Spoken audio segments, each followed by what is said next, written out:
ओम शांति। 24 फरवरी 2023 अभी पढ़ेंगे। मीठे बच्चे, अभी यह तुम्हारा अंतिम जन्म है। खेल पूरा होता है, इसलिए पावन बन घर जाना है। फिर सतयुग से हिस्ट्री रिपीट होंगी। प्रश्न, घर बार संभालते हुए कौन सी कमाल तुम बच्चे ही कर सकते हो? उत्तर, घर बार संभालते पुरानी दुनिया में रहते सभी से ममत्व मिटा देना, देश से जो भी पुरानी चीजें हैं उन्हें भूल जाना, यह है तुम बच्चों की कमाल।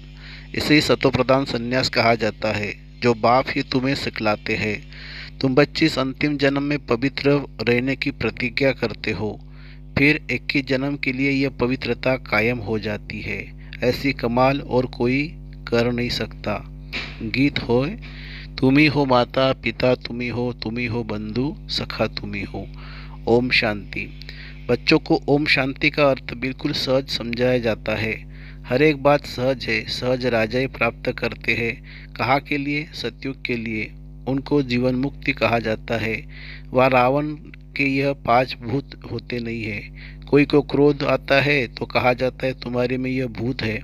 अच्छा, बच्चों को समझाया है। ओम का अर्थ है मैं आत्मा, फिर मेरा शरीर। हर एक के शरीर रूपी रथ में मैं आत्मा रथी बैठी हुई हूँ। आत्मा की ताकत से यह रथ चलता है। आत्मा को यह शरीर घड़ी घड़ी लेना और छोड़ना पड़ता है, यह तो बच्चे जानते हैं। भारत अभी दुखधाम है। आधा कल्प पहले सुखधाम था। ऑलमाइटी गवर्नमेंट थी, क्योंकि ऑलमाइटी अथॉरिटी ने भारत में देवताओं के राज्य की स्थापना की।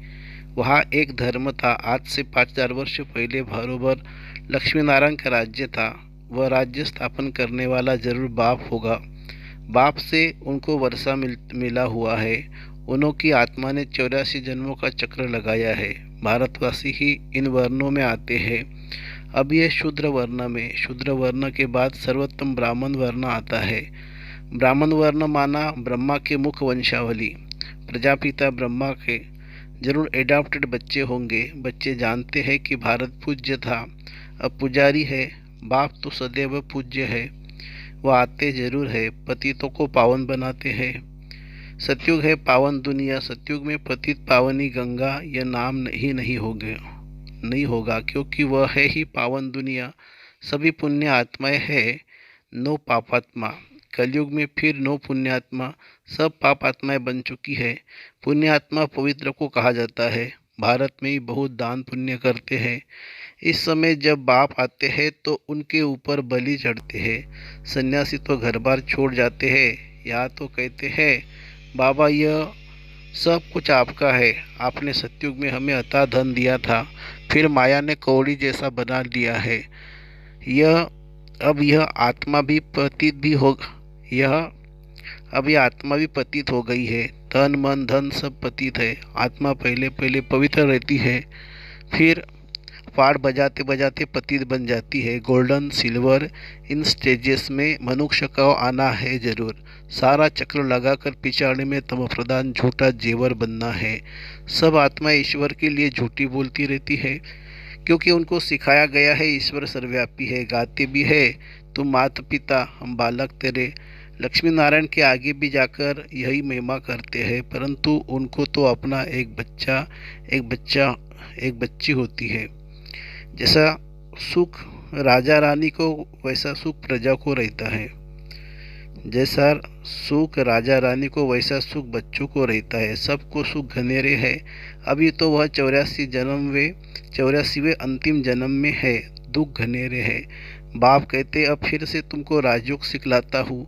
बच्चों को समझाया है कि इस रथ में रथी आत्मा बैठा है। यह रथी पहले 16 कला संपूर्ण था, अब 9 कला। कहती भी है मुझ निर्गुण हारे में कोई गुण नहीं है। आप ही तरस पर रहिए, अर्थात रहम करो। कोई में भी गुण नहीं है, बिल्कुल दुखी पतित है। तब तो गंगा में पावन होने जाते हैं, सतयुग में नहीं जाते हैं। नदी तो वही है ना।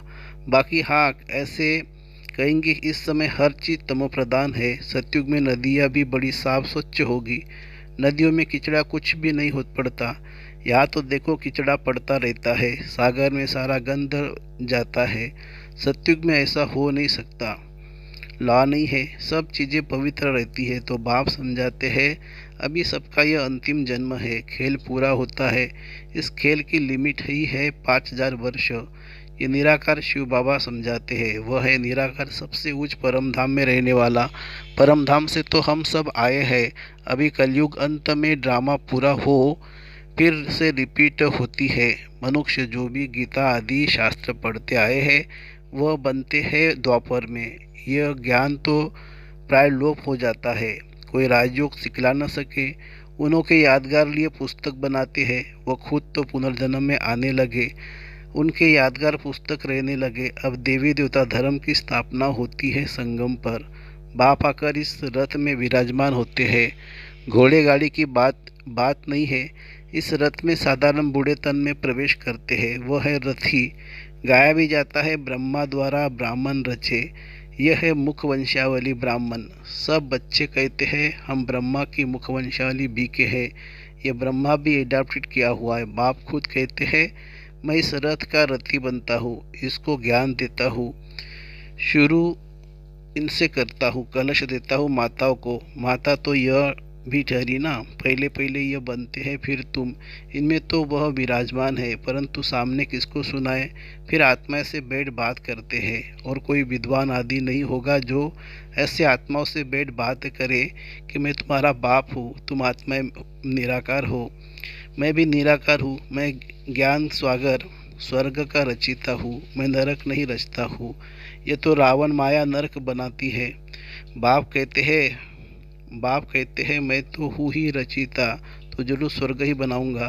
तुम भारतवासी स्वर्गवासी थे, अब नरकवासी बन गए हो। नरकवासी बनाया रावण ने, क्योंकि आत्मा रावण की मत पर चलती है।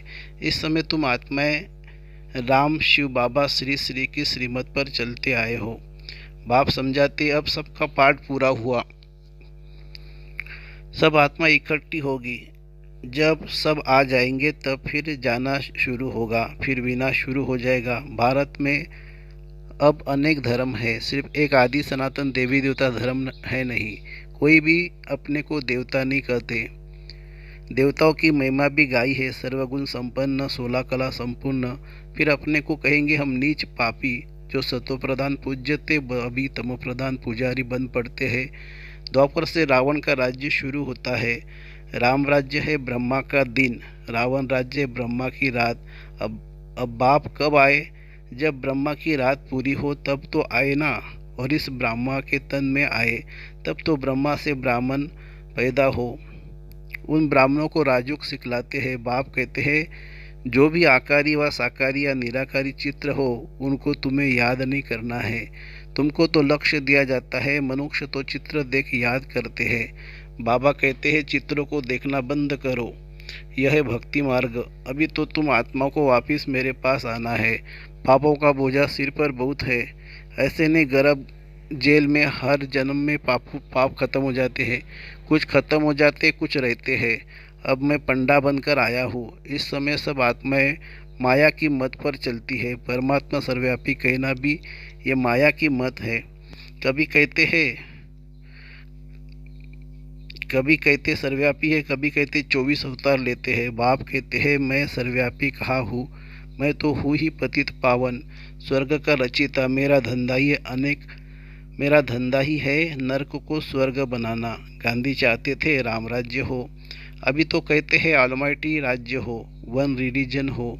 स्वर्ग में तो है ही एक धर्म, एक राज्य, वहाँ कोई पार्टीशन नहीं था। बाप कहते हैं मैं यूनिवर्स का मालिक बनता हूँ तो तुमको बनाता हूँ। फिर रावण आकर तुमसे राज्य छीनता है। अभी है सब तमोप्रधान पत्थर बुद्धि, सतयुग में है पारस बुद्धि। ये बाप समझाते हैं रथी बैठे हैं, आत्मा ही बात करती है, तो इनकी आत्मा भी सुनती है। कहते हैं बच्चे कोई भी चित्र को नहीं देखो, मामे कम याद करो, बुद्धि योग ऊपर लटकाओ, जहाँ जाना है उनको ही याद करना है। एक बाप बस, दूसरा न कोई, वही सच्चा पातशाह है, सच सुनाने वाला। तो तुम्हें कोई चित्रों को सिमरन नहीं करना है। ये शिव का जो चित्र है उनका भी ध्यान नहीं करना है, क्योंकि शिव ऐसा तो है नहीं। जैसे हम आत्मा है वैसे हम परमात्मा है। जैसे हम आत्मा है वैसे वो परमात्मा है। जैसे आत्मा भ्रुकुटी के बीच में रहती है वैसे बाबा भी कहते थोड़ी जगह आत्मा के बाजू में ले बैठ जाता हूँ, रति बन इनको बैठ ज्ञान देता हूँ। इनकी आत्मा में ज्ञान नहीं था, पतित थी। जैसे जैसे इनकी आत्मा रति बोलती है शरीर से, वैसे मैं भी इन ऑर्गन से बोलती हूँ। नहीं तो कैसे समझाऊँ? ब्राह्मण रचने के लिए ब्रह्मा जरूर चाहिए, जो ब्रह्मा फिर नारायण बनेगा। अभी तुम ब्रह्मा की औलाद हो, फिर सूर्यवंशी श्री नारायण के घराने में आ जाएंगे। बच्चों को समझाया ये शास्त्र आदि सब भक्ति मार्ग के है, फिर भी यही बनेंगे जो पढ़ते पढ़ते तमोप्रधान बन जाते हैं। सतयुग से त्रेता हुआ, त्रेता से द्वापर, कलयुग हुआ। पतित बने तब तो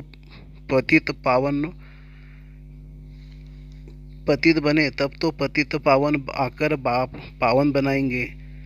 शास्त्र किसको पावन बना ना सके। अभी तो बिल्कुल ही कंगाल बन पड़े हैं, लड़ते झगड़ते रहते। बंदर से भी बदतर है। बंदर में 5 विकार बहुत कड़े होते हैं। देह अभिमान भी बंदर जैसा और कोई में होता नहीं है। काम, क्रोध, लोभ, मोह सब विकार बंदर में ऐसे होते हैं, बात मत पूछो। बच्चा मरेगा तो उनकी हड्डियों को भी छोड़ेगा नहीं। मनुष्य भी आजकल ऐसे ही है। बच्चा मरा तो 6-8 मास रोते रहेंगे।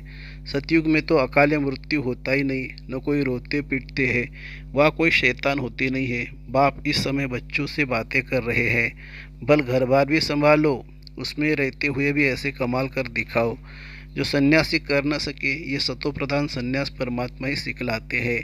कहते ये पुरानी दुनिया अब खत्म होती है, इसलिए इनसे ममत्व मिटाओ। सबको वापिस जाना है। देह सहित जो भी पुरानी चीज़ें हैं उनको भूल जाओ। ये 5 विकार मुझे दे दो। अगर अपवित्र बनेंगे तो पवित्र दुनिया में आ नहीं सकेंगे। बाप से प्रतिज्ञा करो इस अंतिम जन्म के लिए, फिर तो पवित्रता कायम हो ही जाएगी। 63 जन्म तुम विकार में गोते खाकर एकदम गंदे बन पड़े हो। अपने धर्म कर्म को भूल गए हो। हिंदू धर्म कहते रहते हो। बाप कहते हैं तुम तो बेसमझ बन गए हो। क्यों नहीं समझते हो हम भारत स्वर्ग था? क्यों नहीं समझते हो भारत स्वर्ग था? हम ही देवता थे। मैंने तुमको राजयोग सिखाया, तुम फिर कहते हो श्री कृष्ण सभी का बाप, स्वर्ग का रचिता है। बाप तो निराकर सब आत्माओं का बाप है, फिर उनके लिए कहते हो कि सर्वव्यापी है। तुम अपने बाप को गाली देते हो। शिव शंकर को मिला दिया है, कितनी ग्लानि कर दी है। शिव तो है परमात्मा, कहते हैं मैं आता ही हूँ देवी देवता धर्म स्थापन करने। फिर विष्णु के 2 रूप लक्ष्मी नारायण राज्य करेंगे। सचखंड स्थापन करने वाला एक ही सतगुरु है, वही रथ में रति है। इसे नंदीगण भी कहते हैं, भागीरथ भी कहते हैं। तुम अर्जुन को कहते हुए मैं इस रथ में आया हूँ युद्ध के मैदान में तुमको माया पर जीत पहनाने। सतयुग में न रावण होता न जलाते हैं, अभी तो रावण को जलाते ही रहेंगे। अच्छा, मीठे मीठे सिकिलदे बच्चों प्रति माता पिता बाप दादा का याद प्यार और गुड मॉर्निंग। रूहानी बाप की रूहानी बच्चों को नमस्ते। हम रूहानी बच्चों की रूहानी माता पिता बाप दादा को याद प्यार, गुड मॉर्निंग और नमस्ते बाबा, नमस्ते। धारणा के लिए मुख्य सार, कोई भी चित्र का सिमरन नहीं करना है, विचित्र बाप को बुद्धि से याद करना है, बुद्धि योग ऊपर लटकाना है। दूसरी पॉइंट, वापस घर चलना है, इसलिए देह सहित सब पुरानी चीज़ों से ममत्व निकाल देना है, संपूर्ण पावन बनना है। वरदान, बाप के राइट हैंड बनकर हर कार्य में सदा एवर रेडी रहने वाले मास्टर भाग्य विधाता भवो। जो बच्चे राइट हैंड बन बाप के हर कार्य में सदा सहयोगी है, सदा एवर रेडी रहते हैं, आज्ञाकारी बन सदा कहते हैं हाँ बाबा हम तैयार है। बाप भी ऐसे सहयोगी बच्चों को सदा मुरब्बी बच्चे, सपूत बच्चे, विश्व के श्रृंगार बच्चे क मास्टर वरदाता और भाग्य विधाता का वरदान दे देते हैं। ऐसे बच्चे प्रवृत्ति में रहते भी प्रवृत्ति की वृत्ति से परे हो रहते हैं। व्यवहार में रहते अलौकिक व्यवहार का सदा ध्यान रखते हैं। स्लोगन है, हर बोल और कर्म में सच्चाई सफाई हो तो प्रभु के प्रिय रत्न बन जाएंगे। हर बोल और कर्म में सच्चाई सफाई हो तो प्रभु के प्रिय रत्न बन जाएंगे। अच्छा, ओम शांति।